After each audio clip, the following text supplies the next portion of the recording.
நீங்கள் இணைந்திருப்பது சங்கமம் வானொலி, destiny in Jesus Christ, Tamil கிறிஸ்தவ வானொலி, கனேடிய மண்ணிலிருந்து ஒலிபரப்பாகிறது. மார்க் 16:15, மத்தேயு 24:14 வசனத்தின்படி இயேசு சீசர்களை நோக்கி, நீங்கள் உலகெங்கும் போய் சர்வ சிருஷ்டிக்கும் சுவிசேஷத்தை பிரசங்கியுங்கள். ராஜ்யத்தினுடைய இந்த சுவிசேஷம் பூலோகம் எங்குமுள்ள சகல ஜாதிகளுக்கும் சாட்சியாக பிரசங்கப்படும். அப்பொழுது முடிவு வரும் என்ற வசனத்தின்படி ஆத்துமாக்களை பரலோகத்தில் சங்கமிக்கும் வானொலி சங்கமம், சங்கமம், சங்கமம்.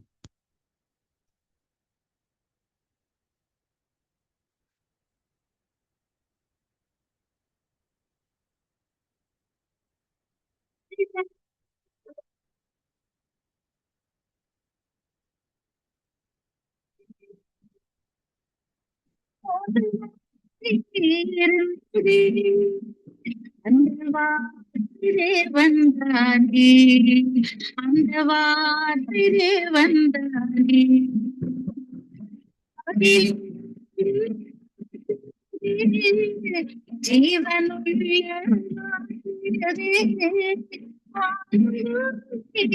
மாறினாலும் அகாத வார்த்தை தேவன் வார்த்தை, மாறினாலும் ஆகாத வார்த்தை தேவன் வார்த்தை,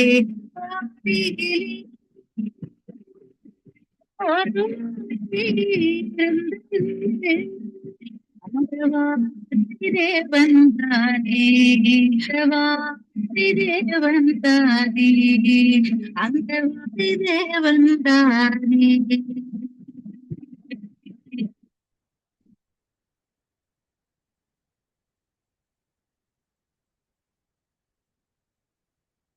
யோசுவா 9ஆம் அதிகாரம்.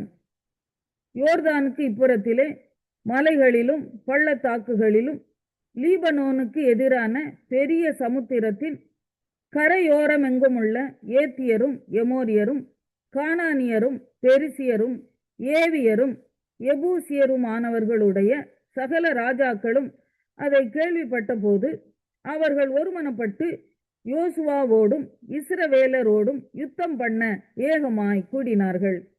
எரிகோவுக்கும் ஆயிக்கும் யோசுவா செய்ததை கிபியோனின் குடிகள் கேள்விப்பட்ட போது ஒரு தந்திரமான யோசனை பண்ணி தங்களை ஸ்தானாபதிகள் போல காண்பித்து பழைய இரட்டு பைகளையும் பீரலும் பொத்தலுமான பழைய திராட்சரச துருத்திகளையும் தங்கள் கழுதைகள் மேல் வைத்து பழுது பார்க்கப்பட்ட பழைய பாதரட்சைகளை தங்கள் கால்களில் போட்டு பழைய வஸ்திரங்களை உடுத்தி கொண்டார்கள்.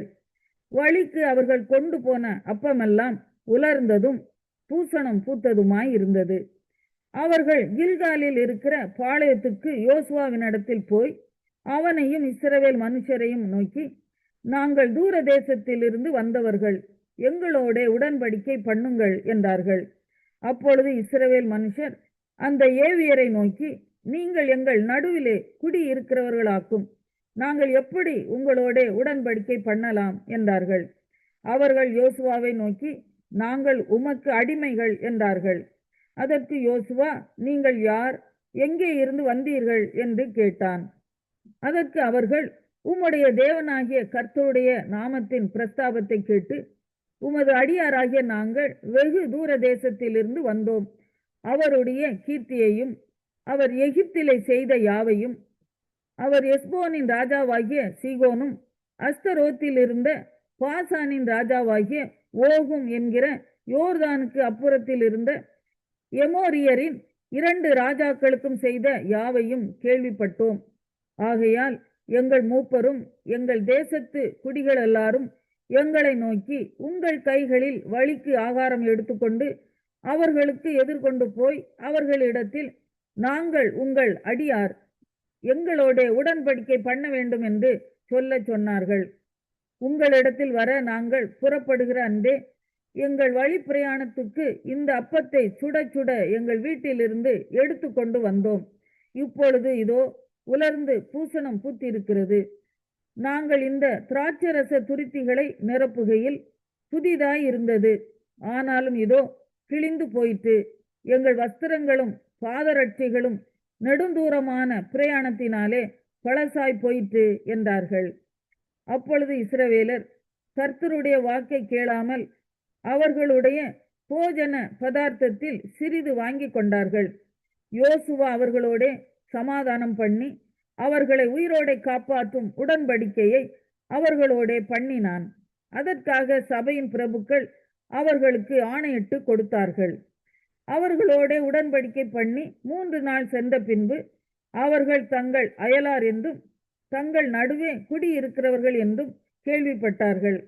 இஸ்ரவேல் புத்திரர் பிரயாணம் பண்ணுகையில் 3ஆம் நாளில் அவர்கள் பட்டணங்களுக்கு வந்தார்கள். அந்த பட்டணங்கள் கிபியோன், கெபிரா, பெயரோத், கிரியாத் ஏயாரிம் என்பவைகள். சபையின் பிரபுக்கள் அவர்களுக்கு இஸ்ரவேலின் தேவனாகிய கர்த்தர் பேரில் ஆணையிட்டிருந்தபடியினால் இஸ்ரவேல் புத்திரர் அவர்களை சங்காரம் பண்ணவில்லை. ஆனாலும் சபையார் எல்லாரும் பிரபுக்கள் மேல் முறுமுறுத்தார்கள். அப்பொழுது சகல பிரபுக்களும் சபையார் யாவரையும் நோக்கி, நாங்கள் இஸ்ரவேலின் தேவனாகிய கர்த்தர் பேரில் அவர்களுக்கு ஆணையிட்டு கொடுத்தோம். ஆதலால் அவர்களை நாம் தொடக்கூடாது. கடும் கோபம் நம்மேல் வராதபடிக்கு நாம் அவர்களுக்கு இட்ட ஆணை நிமித்தம் நாம் அவர்களை உயிரோடே வைத்து அவர்களுக்கு ஒன்று செய்வோம். பிரபுக்களாகிய நாங்கள் அவர்களுக்கு சொன்னபடி அவர்கள் உயிரோடு இருந்து சபையார் எல்லாருக்கும் விறகு வெட்டுகிறவர்களாகவும் தண்ணீர் எடுக்கிறவர்களாகவும் இருக்க கடவர்கள் என்று பிரபுக்கள் அவர்களோட சொன்னார்கள்.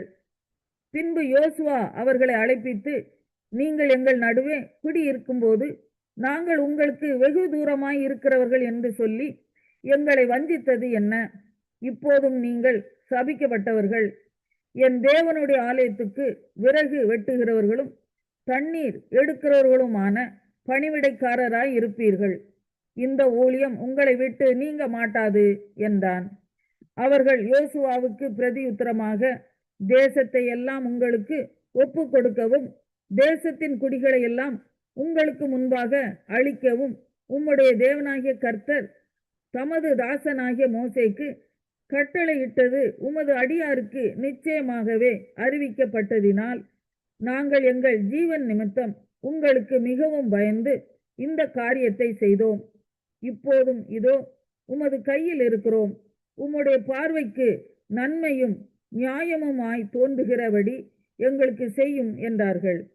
அப்படியே யோசுவா அவர்களுக்கு செய்து இஸ்ரவேல் புத்திரர் அவர்களை கொண்டு போடாதபடிக்கு அவர்களை இவர்கள் கைக்கு தப்பவித்தான். இந்நாள் மட்டும் இருக்கிறபடியே அந்நாளில் அவர்களை சபைக்கும் கர்த்தர் தெரிந்து கொள்ளும் இடத்தில் இருக்கும் அவருடைய பலிபீடத்துக்கும் விறகு வெட்டுகிறவர்களாகவும் தண்ணீர் எடுக்கிறவர்களாக. ஏசாயா 13ஆம் அதிகாரம். ஆமோத்சின் குமாரனாகிய ஏசாயா பாபிலோன் மேல் வர கண்ட பாரம். உயர்ந்த பர்வதத்தின் மேல் கொடியேற்றுங்கள், உரத்த சத்தமிட்டு ஜனங்களை வரவழையுங்கள். அவர்கள் பிரபுக்களின் வாசல்களுக்குள் பிரவேசிப்பதற்கு சைகை காட்டுங்கள். நான் பரிசுத்தமாக்கினவர்களுக்கு கட்டளை கொடுத்தேன். என் கோபத்தை நிறைவேற்ற என் பராக்கிரமசாலிகளை அழைத்தும் இருக்கிறேன். அவர்கள் என் மகத்துவத்தினாலே களி கூறுகிறவர்கள் என்கிறார். திரளான ஜனங்களின் சத்தத்துக்கொத்த வெகு கூட்டத்தின் இறைச்சலும் கூட்டப்பட்ட ஜாதிகளுடைய ராஜ்யங்களின் அமளியான இறைச்சலும் மலைகளில் கேட்கப்படுகிறது. சேனைகளின் கர்த்தர் யுத்த இராணுவத்தை இலக்கம் பார்க்கிறார். கர்த்தர் வருகிறார். அவருடைய கோபத்தின் ஆயுதங்களும் தேசத்தை எல்லாம் அழிக்க வானம் கவிழ்ந்த கடையாந்தர தேசத்திலிருந்து வருகிறது. அலருங்கள், கர்த்தரின் நாள் சமீபமாய் இருக்கிறது. அது சர்வ வல்லவரிடத்திலிருந்து மகா சங்காரமாய் வரும். ஆதலால் எல்லா கைகளும் நெகிழ்ந்து எல்லா மனுஷரின் இருதயமும் கரைந்து போம். அவர்கள் திகிலடைவார்கள். வேதனைகளும் வாதைகளும் அவர்களை பிடிக்கும். பிள்ளை பெறுகிறவளைப் போல வேதனைப்படுவார்கள். ஒருவரை ஒருவர் பிரமித்து பார்ப்பார்கள். அவர்கள் முகங்கள் நெருப்பான முகங்களாய் இருக்கும். இதோ, தேசத்தை பாழாக்கி அதன் பாவிகளை அதிலிருந்து அழிப்பதற்காக கர்த்தருடைய நாள் கடூரமும் மூர்க்கமும் உக்கிர கோபமுமாய் வருகிறது. வானத்தின் நட்சத்திரங்களும் ராசிகளும் ஒளி கொடாதிருக்கும். சூரியன் உதிக்கையில் இருண்டு போம். சந்திரன் ஒளி கொடாதிருக்கும். பாவத்தின் நிமித்தம் உலகத்தையும் அக்கிரமத்தின் நிமித்தம் துன்மார்க்கரையும் நான் தண்டித்து அகங்காரரின் பெருமையை ஒளிய பண்ணி கொடியரின் இடும்பை தாழ்த்துவேன். புருஷனை பசும்பொன்னிலும் மனுஷனை ஓப்பீரின் தங்கத்திலும் அபூர்வமாக்குவேன். இது நிமித்தம் சேனைகளின் கர்த்தருடைய உக்கிரத்தினால் அவருடைய கடுங்கோபத்தின் நாளிலே பூமி தன்னிடத்தை விட்டு நீங்கும்படி வானத்தை அதிர பண்ணுவேன். துரத்தப்பட்ட வெளிமானை போலும் யாரும் சேர்க்காத ஆட்டை போலும் இருப்பார்கள். அவரவர் தங்கள் ஜனத்தண்டைக்கு போக முகத்தை திருப்பி அவரவர் தங்கள் தேசத்துக்கு ஓடி போவார்கள். அகப்பட்டவனவனும் குத்துண்டு அவர்களை சேர்ந்திருந்தவனவனும் பட்டயத்தால் விழுவான். அவர்கள் குழந்தைகள் அவர்கள் கண்களுக்கு முன்பாக மோதி அடிக்கப்படும். அவர்கள் வீடுகள் கொள்ளையிடப்படும். அவர்கள் மனைவிகள் அவமானப்படுவார்கள். இதோ, நான் அவர்களுக்கு விரோதமாய் மேதியரை எழுப்புவேன். அவர்கள் வெள்ளியை மதியாமலும் பொன்னின் மேல் பிரியப்படாமலும் வில்லுகளால் இளைஞரை சிதைத்து விடுவார்கள். கற்ப கனியின் மேல் அவர்கள் இறங்குவதில்லை. அவர்கள் கண் பிள்ளைகளை தப்ப விடுவதும் இல்லை. ராஜ்யங்களுக்குள் அலங்காரமும் கல்தேயருடைய பிரதான மகிமையுமாகிய பாபிலோன் ஆனது தேவனால் சோதோமும் கொமோராவும் கவிழ்க்கப்பட்டது போல கவிழ்க்கப்படும். இனி ஒருபோதும் அதில் ஒருவரும் குடியேறுவதும் இல்லை. தலைமுறை தோறும் அதில் ஒருவரும் தங்கி தரிப்பதும் இல்லை. அங்கே அரபியன் கூடாரம் போடுவதும் இல்லை. அங்கே மேய்ப்பர் மந்தையை மறிப்பதும் இல்லை. காட்டு மிருகங்கள் அங்கே படுத்துக்கொள்ளும். ஊளையிடும் பிராணிகள் அவர்கள் வீடுகளை நிரப்பும். கோட்டான்கள் அங்கே குடிகொள்ளும். காட்டாடு அங்கே துள்ளும். அவர்கள் பாழான மாளிகைகளில் ஓரிகள் ஊளையிடும். வலு சர்ப்பங்கள் அவர்கள் செல்விக்கையான அரமனைகளில் ஏகமாய் கூடும். அதன் காலம் சீக்கிரம் வரும். அதன் நாட்கள். 1 தீமோத்தேயு 4ஆம் அதிகாரம். ஆகிலும் ஆவியானவர் வெளிப்படையாய் சொல்லுகிறபடி பிற்காலங்களிலே மனசாட்சியில் சூடுண்ட பொய்யருடைய மாயத்தினாலே சிலர் வஞ்சிக்கிற ஆவிகளுக்கும் பிசாசுகளின் உபதேசங்களுக்கும் செவி கொடுத்து விசுவாசத்தை விட்டு விலகி போவார்கள். விவாகம் பண்ணாதிருக்கவும் விசுவாசிகளும் சத்தியத்தை அறிந்தவர்களும் தோத்திரத்தோட அனுபவிக்கும்படி தேவன் படைத்த போஜன பதார்த்தங்களை விலக்கவும் வேண்டுமென்று அந்த பொய்யர் கட்டளையிடுவார்கள். தேவன் படைத்ததெல்லாம் நல்லதாயிருக்கிறது. ஸ்தோத்திரத்தோட ஏற்றுக்கொள்ளப்படுமாகில் ஒன்றும் தள்ளப்படத்தக்கதல்ல. அது தேவ வசனத்தினாலும் ஜெபத்தினாலும் பரிசுத்தமாக்கப்படும்.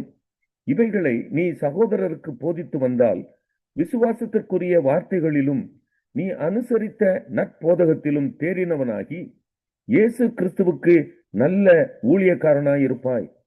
சீர்கேடும் கிளவிகள் பேச்சுமாய் இருக்கிற கட்டுக்கதைகளுக்கு விலகி தேவ பக்திக்கு ஏதுவான முயற்சி பண்ணு.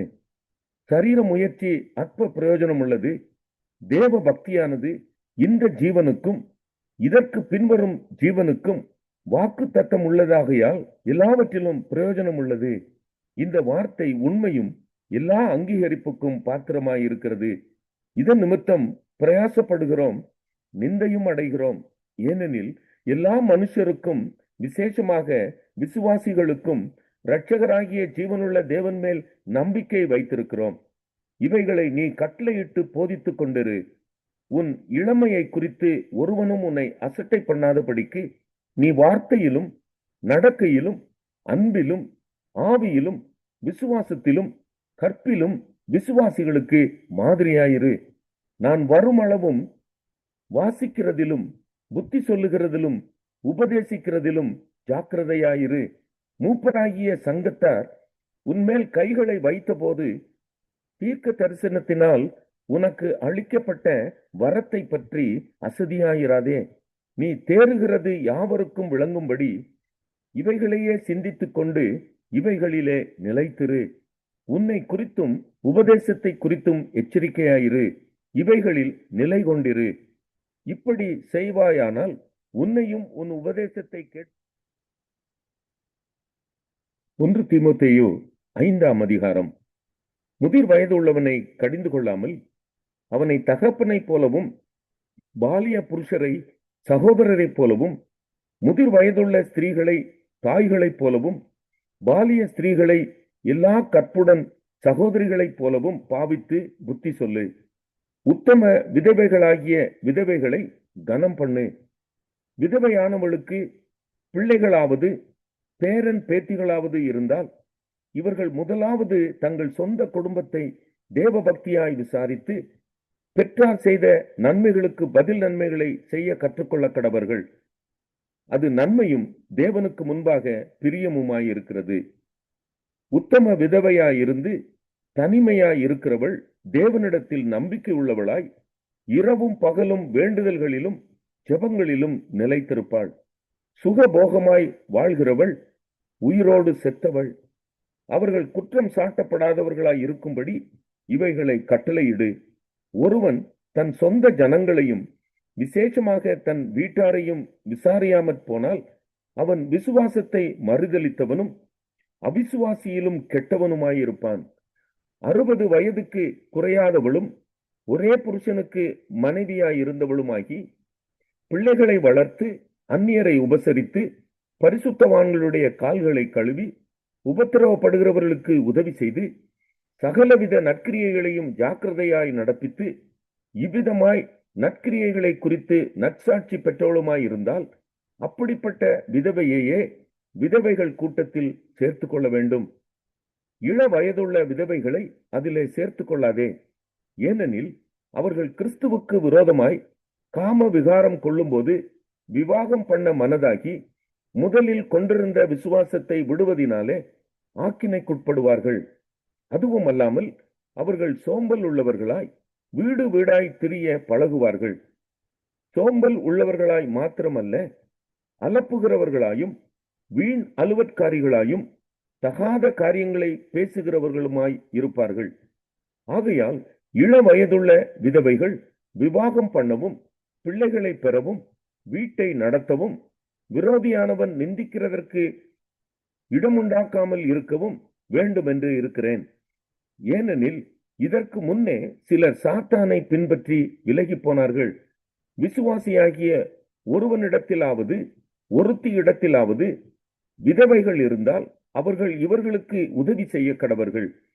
சபையானது உத்தம விதவையானவர்களுக்கு உதவி செய்ய வேண்டியதாகையால் அந்த பாரத்தை அதன் மேல் வைக்கக்கூடாது.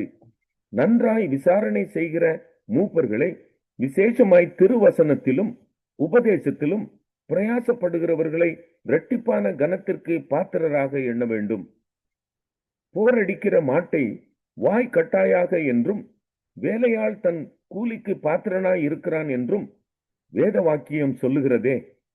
மூப்பனானவனுக்கு விரோதமாக ஒருவன் செய்யும் பிராதை 2-3 சாட்சிகள் இல்லாமல் நீ ஏற்றுக்கொள்ளக்கூடாது. மற்றவர்களுக்கு பயமுண்டாகும்படி பாவம் செய்தவர்களை எல்லாருக்கும் முன்பாக கடிந்துகொள். நீ பட்சபாதத்தோட ஒன்றும் செய்யாமலும் விசாரிக்கும் முன் நிர்ணயம் பண்ணாமலும் இவைகளை காத்து நடக்கும்படி தேவனுக்கும் கர்த்தராகிய இயேசு கிறிஸ்துவுக்கும் தெரிந்து கொள்ளப்பட்ட தூதருக்கும் முன்பாக உறுதியாய் கட்டளையிடுகிறேன். ஒருவன் மேலும் சீக்கிரமாய் கைகளை வையாதே. மற்றவர்கள் செய்யும் பாவங்களுக்கு உடன்படாதே.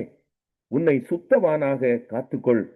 நீ இனிமேல் தண்ணீர் மாத்திரம் குடியாமல் உன் வயிற்றிற்காகவும் உனக்கு அடிக்கடி நேரிடுகிற பலவீனங்களுக்காகவும் கொஞ்சம் திராட்சரசமும் கூட்டிக்கொள். சிலருடைய பாவங்கள் வெளியரங்கமாயிருந்து நியாய தீர்ப்புக்கு முந்திக் கொள்ளும். சிலருடைய பாவங்கள் அவர்களை பின்தொடரும்.